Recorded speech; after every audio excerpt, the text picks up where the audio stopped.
So one of the first things that people ask about is which discount rate applies to me. So for most people, they are under the general rule. There's two, there's the general rule, and there are a few people that we still see who are grandfathered.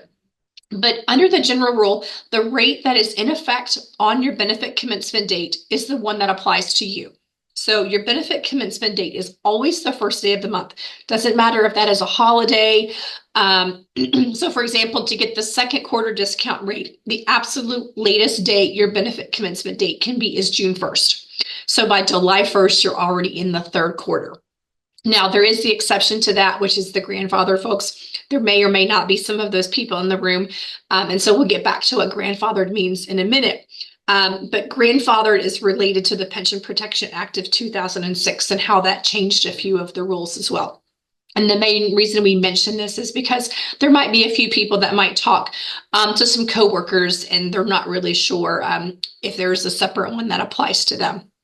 So for the grandfathered individuals, they get to choose the first available benefit commencement date, which is on their day of retirement, or the interest rate on their benefit commencement date. And so what that means is, for example, a grandfathered individual could have their last day of employment on June 29th, which would mean their first day of retirement is June 30th. And so then they're able to choose the second or the third quarter interest rates. So again, the general rule is the one that applies to most individuals that we see, but there are a few people out there that does apply to. Okay, so I briefly just kind of mentioned